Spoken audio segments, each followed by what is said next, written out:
I was spying on my best friend's crush for her, but when he proposed to me instead, everything fell apart. The text came through at 11:47 p.m. on a Thursday night. My best friend Mia's name flashing across my screen with that familiar urgency that meant she needed me. Again, I was already in bed, exhausted from a double shift at the hospital where I worked as a nurse, but I answered anyway. Because that's what best friends do.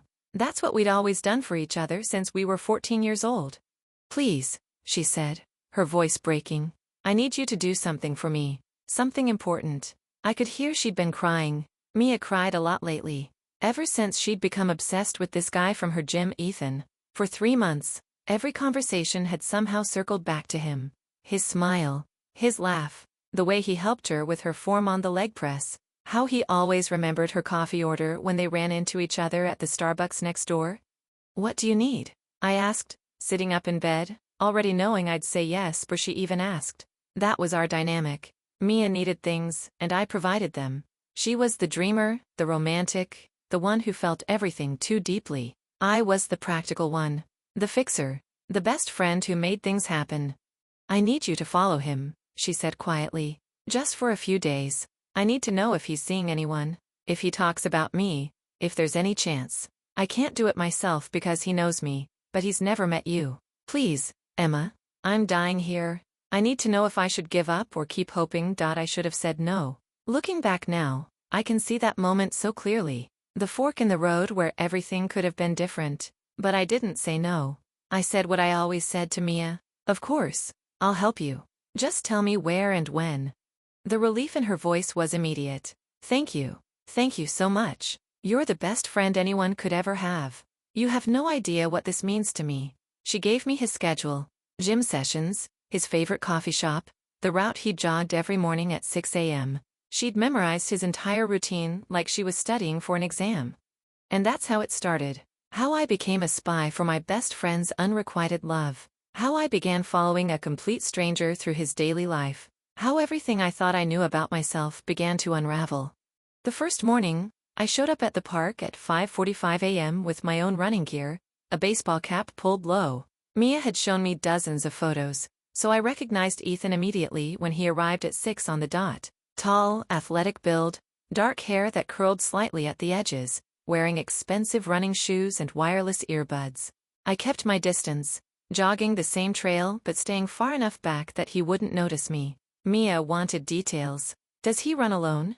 Does he seem happy? Does he look at other women? I felt ridiculous, like a private investigator in a bad movie, but I took mental notes anyway. He ran alone. 4 miles, steady pace. Stopped to stretch by the fountain.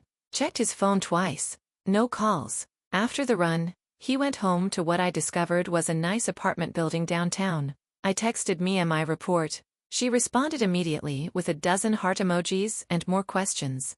This continued for 3 days. I followed him to the gym where I got a temporary membership just to observe. I sat in the Starbucks where he got his morning coffee, laptop open, pretending to work while watching him order the same thing every time. Americano, extra shot, no sugar.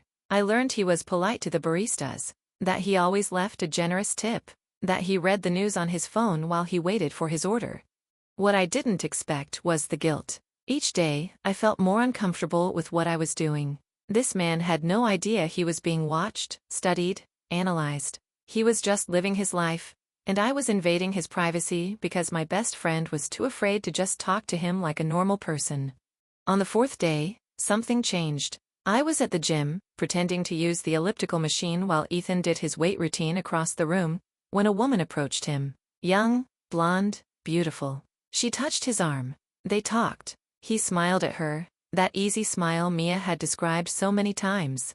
My heart sank. This was it. The girlfriend. The reason he'd never noticed Mia's obvious interest. I pulled out my phone to text Mia, to warn her, to prepare her for heartbreak. But then I watched them more carefully. Their body language was friendly but not romantic. She left after a few minutes, and he went back to his workout without a second glance. I put my phone away. Something stopped me from reporting this interaction to Mia. Maybe because I knew she'd spiral. She'd convince herself this random woman was his soulmate. She'd create an entire narrative in her head and give up without ever trying. That's when Ethan's weight slipped. I saw it happening in slow motion. He was doing shoulder presses, and the dumbbell tilted wrong in his grip. It was going to fall, going to land on his foot or worse. I didn't think. I just moved. I was across the gym floor in seconds, my hand catching the weight before it could drop. Our eyes met for the first time. His were green. That detail hadn't been in Mia's descriptions. Bright green with gold flecks, widened in surprise. "Holy shit," he breathed. "Thank you. That would have been bad. Are you okay? Did I hurt you?" He was immediately concerned, checking my hand, my arm, making sure I hadn't injured myself, saving him from his own clumsiness. "I'm fine," I said, my voice sounding strange to my own ears. "I work in healthcare. Fast reflexes are part of the job." It was the first time I'd spoken to him, and I immediately felt like I was betraying Mia. This wasn't part of the plan. I was supposed to observe, not interact. "You're a lifesaver. Literally," he said, smiling. That smile Mia had talked about endlessly. But experiencing it in person was different. Warmer. More genuine. "I'm Ethan, by the way, and you've just saved me from explaining to my boss why I can't type with a broken foot." "Emma," I replied automatically, then immediately regretted giving him my real name. I should have lied. Should have created distance. But something about his openness made lying feel wrong. "Nice to meet you, Emma. Can I buy you a coffee? As a thank you for preventing my trip to the emergency room?" He was already grabbing his towel, assuming I'd say yes. There was no arrogance in it, just friendly confidence. I should have said no.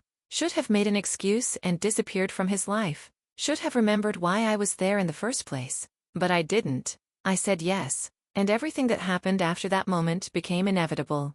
We went to the Starbucks next door, the one I'd been sitting in for days, watching him from a distance. Now I was sitting across from him, close enough to notice the small scar above his left eyebrow, the way his hands moved when he talked, the intelligence in his eyes when he listened. "So, healthcare," he said, stirring his Americano. "What do you do? Doctor? Nurse? X-ray tech?" He seemed genuinely interested, leaning forward slightly, giving me his full attention. "Nurse," I told him. "Emergency department. So yeah, I've seen what a dropped weight can do. You got lucky." I tried to keep my tone light, professional, but I was hyper-aware of every word, every gesture. This wasn't surveillance anymore. This was conversation, connection. "I believe it," he said. "I'm usually more careful, but I was distracted. Work stuff. I'm an architect, and we're in the middle of a big project that's consuming my brain." He laughed self-deprecatingly, not an excuse for almost crushing my own foot, but context. We talked for an hour, then two. The coffee shop filled and emptied around us, and we kept talking. He told me about his architecture firm, about the sustainable building project that was his passion. I told him about the ER, about the chaos and the adrenaline and the satisfaction of helping people on their worst days. Not once did he mention Mia. Not once did he even hint at recognizing me as someone connected to the woman who'd been orbiting him at the gym for months. Because why would he? I wasn't spying anymore. I was just Emma, the woman who'd saved him from his own clumsiness. When we finally left, he asked for my number. "I want to take you to dinner," he said simply, "as a proper thank you, and because I'd really like to see you again." His directness was disarming. No games. No pretense. Just honest interest. I gave him my number. My real number. And I hated myself for it. Because in my pocket, my phone was buzzing with texts from Mia. Asking for updates. Asking what I'd learned. Asking if there was hope for her. That night, I sat in my apartment, staring at my phone. I had two choices. Tell Mia the truth about what happened, or keep it to myself. Tell her that I'd talked to Ethan, that he'd asked me out, that there was a connection I hadn't expected or wanted. I chose wrong. I texted her that I hadn't learned anything new, that he seemed single, that she should just go talk to him herself at the gym. I told myself I was protecting her feelings, that knowing he'd asked out the friend she'd sent to spy on him would destroy her. But the truth was simpler and uglier. I wanted to see him again. I wanted to know if what I'd felt in that coffee shop was real, and I was willing to lie to my best friend to find out. Ethan texted me the next morning. "Good morning, Emma the lifesaver. Dinner Friday? I know a place with the best Italian food in the city. Say yes." I stared at that text for 10 minutes. My thumb hovered over the decline button. This was my chance to stop it. To confess to Mia. to step back and let her have her shot. Instead, I texted back, "Yes, Friday sounds perfect." And with that one word, I crossed a line I could never uncross. I became the kind of friend I'd always sworn I'd never be. The kind who lies. The kind who betrays. Friday came too quickly and not quickly enough. I told Mia I had to work late. Another lie to add to the growing pile. I met Ethan at the restaurant, a cozy Italian place with dim lighting and candles on every table. He stood when I arrived, pulled up my chair, treated me like I was someone special. "You look beautiful," he said. And the sincerity in his voice made my chest tight with guilt and something else. Something I didn't want to name. Dinner was perfect. The food was incredible, but I barely tasted it.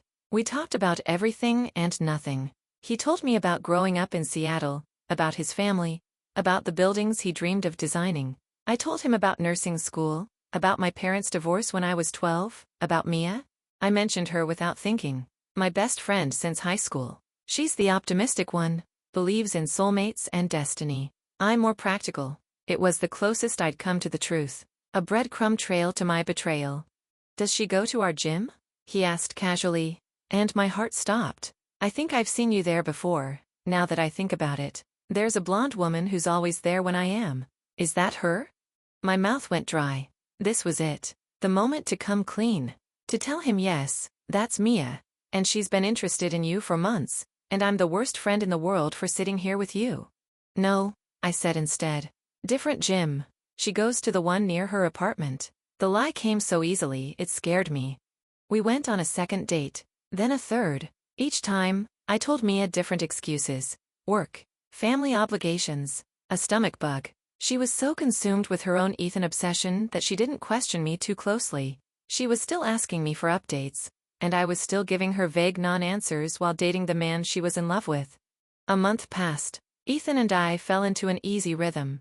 He'd text me good morning every day. We'd have dinner twice a week. On weekends, we'd explore the city together, finding hidden coffee shops and vintage bookstores. I introduced him to my favorite Thai restaurant. He took me to an architectural exhibit that made me see buildings as art instead of just structures. I fell for him. Not quickly, but steadily. Like water wearing away stone.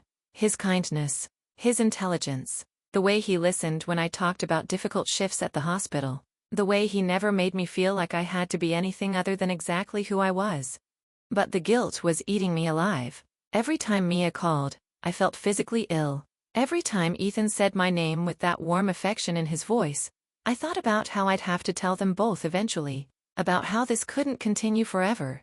The turning point came on a Tuesday. Mia called me, sobbing.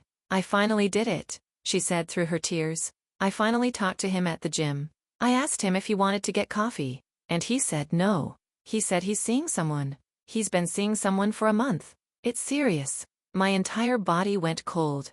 "What did he say exactly?" I asked, my voice barely working. "He was nice about it," she said, still crying. "He said he was flattered, but he'd recently started dating someone and it's going really well. He didn't say who. But Emma, a month. He's been with someone for a month. The whole time I've been working up the courage to talk to him, he's been falling in love with someone else." I should have told her then.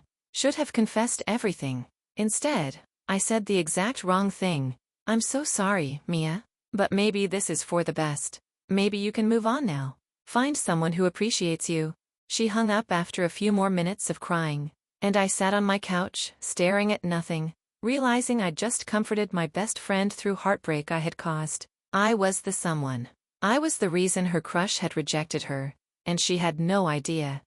That night, Ethan cooked dinner at his apartment. I was quiet, distracted. He noticed immediately. "What's wrong?" he asked, sitting beside me on his couch, taking my hand. "You've been somewhere else all evening." "I need to tell you something," I said, and the words felt like they were being pulled from somewhere deep inside me. About how we met, about why I was at that gym. I told him everything. About Mia's crush, about her asking me to follow him, about the lie that had started all of this. He listened without interrupting. When I finished, he was quiet for a long moment. "So you were spying on me," he finally said. "For your best friend, and then you started dating me without telling her."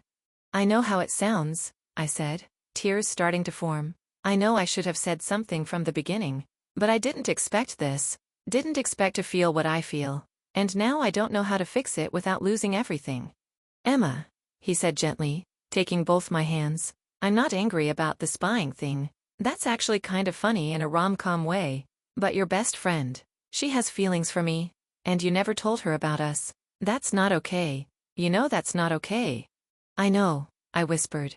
I know. But I don't know how to tell her now. It's been too long. She'll hate me. She already told me today that you, turned her down. She's devastated. If I tell her now that I'm the reason, that I'm the someone you're seeing, it will destroy our friendship. Maybe it should, he said. And his words hit me like a physical blow. Not because I want that. But because she deserves to know the truth. She deserves to decide whether she can forgive you. You're taking that choice away from her by keeping this secret. He was right. I knew he was right. But knowing something and doing something about it are very different things. What if I lose both of you? I asked, voicing my deepest fear. What if she never speaks to me again and you realize I'm not worth the drama? Then you lose both of us, he said simply. But at least you'll have told the truth. At least you'll be able to live with yourself. Can you really keep lying to your best friend? Can you imagine our future together, always hiding, always afraid she'll find out? I couldn't. Of course I couldn't. But I also couldn't imagine my life without Mia. We'd been through everything together. First crushes, first heartbreaks, her parents' messy divorce, my mother's cancer scare, late-night talks about our dreams and fears. She was the sister I'd never had, and I'd betrayed her in the worst possible way. Maybe it should, he said, and his words hit me like a physical blow. Not because I want that, but because she deserves to know the truth. She deserves to decide whether she can forgive you. You're taking that choice away from her by keeping this secret. He was right. I knew he was right. But knowing something and doing something about it are very different things. What if I lose both of you? I asked, voicing my deepest fear. What if she never speaks to me again and you realize I'm not worth the drama? Then you lose both of us, he said simply. But at least you'll have told the truth. At least you'll be able to live with yourself. Can you really keep lying to your best friend? Can you imagine our future together, always hiding, always afraid she'll find out? I couldn't. Of course I couldn't. But I also couldn't imagine my life without Mia. We'd been through everything together. First crushes, first heartbreaks, her parents' messy divorce, my mother's cancer scare, late-night talks about our dreams and fears. She was the sister I'd never had, and I'd betrayed her in the worst possible way. I went home that night without a clear plan, just the heavy knowledge that I had to do something. Had to make a choice between continuing to lie or risking everything by telling the truth. The decision was made for me 3 days later. Mia showed up at my apartment unannounced on Saturday morning. I need to talk to you, she said, pushing past me into my living room. Her eyes were red and puffy. She'd been crying again. What's wrong? I asked, dread pooling in my stomach. Mia, what happened? She turned to face me, and I saw something in her expression I'd never seen before. Hurt, betrayal, anger, all directed at me. I saw you, she said quietly. Yesterday, at the park, with him, with Ethan. You were holding hands, laughing. He kissed you. The world tilted. I felt like I might throw up. Mia, I started, but she cut me off. How long? She demanded, her voice breaking. How long have you been seeing him? Since you started following him for me? Did you see him and decide you wanted him for yourself? Did you even try to help me? Or was that whole thing just a way for you to get close to him? No, I said desperately. No, it wasn't like that. I didn't plan this. It just happened. We met by accident at the gym, and he asked me out, and I should have said no. I know I should have said no, but I didn't, and then it was too late, and I didn't know how to tell you. So you just didn't, she said flatly. You just let me cry to you about him. Let me ask your advice about how to get him to notice me. Let me humiliate myself by finally asking him out, knowing the whole time that you were the someone he was seeing. Do you have any idea how that feels? I'm so sorry, I said, tears streaming down my face. Mia, I'm so sorry. I never meant to hurt you. I never wanted this to happen. She laughed, but it was a bitter sound. You never wanted this to happen? Emma, it didn't just happen. You made choices. Every single day, you chose to keep seeing him. You chose to lie to me. You chose him over our friendship over and over again. You're right. I said. Because what else could I say? She was absolutely right. I made terrible choices. I was a terrible friend. I betrayed you, and I don't know how to make it right. You can't, she said simply. There's no making this right. You didn't just date a guy I liked. You systematically lied to me for months. You comforted me while you were the one causing my pain. That's not something you come back from. That's not something I can forgive. She walked to the door, then turned back one more time. I hope he's worth it, she said. I hope he's worth losing your best friend. Because that's what you've chosen. Him over me. Over 15 years of friendship. I hope you're happy together. Then she was gone. The door closed behind her with a soft click that sounded like finality. Like the end of something I'd taken for granted would last forever. I called Ethan, sobbing so hard I could barely speak. She knows, I managed to say. She saw us. She knows everything. And she hates me. And I don't know what to do. He came over immediately. Held me while I cried. Didn't offer empty platitudes or promises that everything would be okay. He just stayed, solid and present, while I fell apart. Over the next few weeks, I tried everything to reach Mia. I called, texted, showed up at her apartment. She blocked my number, refused to answer her door, told our mutual friends she never wanted to see me again. The friendship that had been the foundation of my adult life simply ended. Our mutual friends took sides. Some understood my position. How feelings aren't something you can control. Others thought what I'd done was unforgivable. The friend group that had been together for years fractured and reformed around the absence Mia left behind. Ethan and I continued dating, but it was different now. The joy was tainted by guilt and loss. Every happy moment we shared came with the knowledge of what it had cost. Every time he made me laugh, I thought about Mia and how she'd wanted to be the one making him laugh. 6 months passed, then a year. Ethan and I moved in together. He proposed on the anniversary of the day we met, at the gym where I'd saved him from that falling weight. The day everything started. It should have been the happiest moment of my life. And it was. But it was also shadowed by the person who should have been there to celebrate with me. I said yes, of course. Because I loved him. Because despite everything, what we had was real and deep and worth fighting for. But when I thought about the wedding, about walking down the aisle, all I could think about was the empty seat where my best friend should have been. Planning the wedding was bittersweet. My mother kept asking about Mia. When is she arriving? Is she helping with the planning? Is she your maid of honor? Each question was a knife in my heart. Eventually, I had to tell her the truth. That Mia and I were no longer friends. That she wouldn't be at the wedding. That the man I was marrying was the reason our friendship ended. My mother was quiet for a long moment. Then she said something I wasn't expecting. Did you do everything you could to make it right? Did you give her space and then try again? Did you show her that you understood how badly you hurt her? I tried, I said. But she doesn't want to hear from me. She's made that clear. Sometimes I think about my own friendships, my mother continued. The ones that lasted and the ones that didn't. The ones that ended over something significant, and the ones that just faded away. And I think about which losses I still carry and which ones were for the best. She looked at me carefully. If Mia is someone you want in your life, then you don't give up after a few months. You keep trying. You show up. You prove that the friendship matters more than your pride or your comfort. But you have to ask yourself, do you miss her, or do you just miss not feeling guilty? That question haunted me. Did I miss Mia for her, or did I miss her because her absence was a constant reminder of my betrayal? I didn't know. Both. Maybe. Either way, the loss was real and deep and permanent feeling. 2 weeks before the wedding, I did something impulsive. I went to Mia's apartment. She'd moved since our fight, but I'd gotten her new address from a mutual friend who still talked to both of us. I knocked on her door without a plan, without knowing what I'd say if she answered.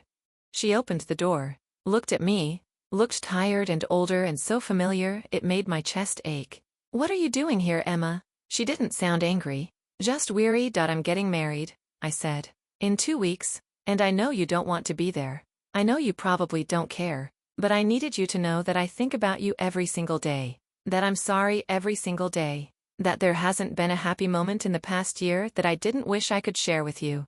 She leaned against the doorframe, arms crossed. "So you came here to make yourself feel better? To ease your guilt before your big day? That's not fair," I said, but gently. "I came here because you were my best friend for 15 years, and I destroyed that. and I want you to know that I know what I lost. I'm not asking for forgiveness. I'm not asking you to come to the wedding.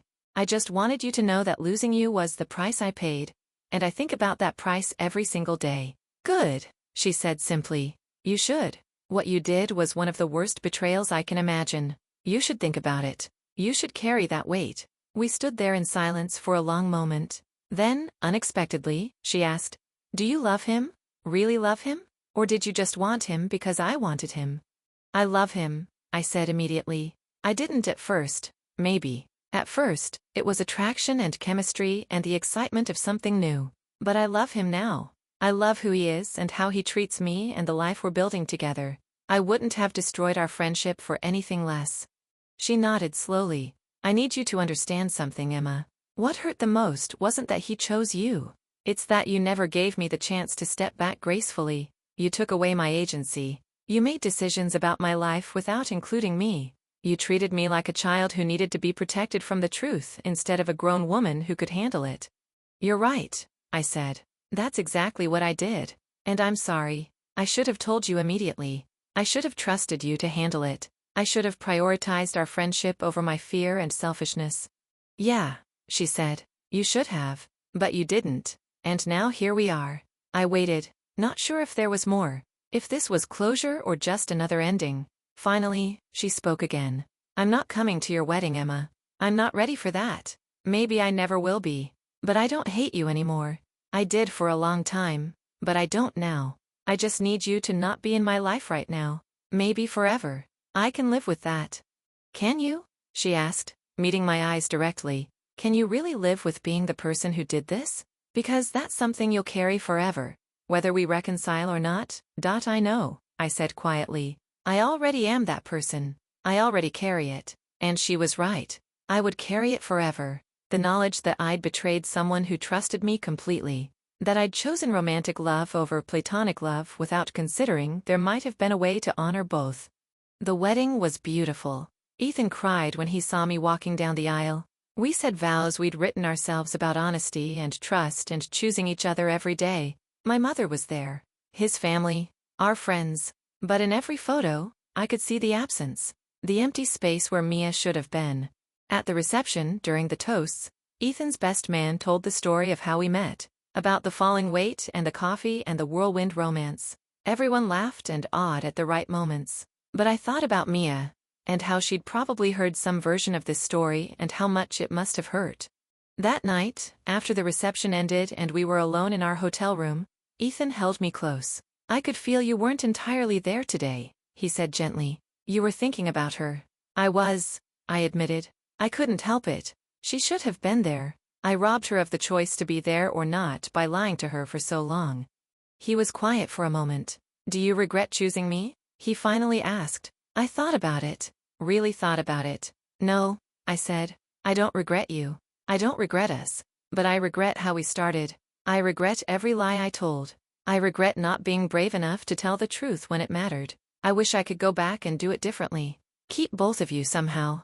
You can't keep everyone, he said.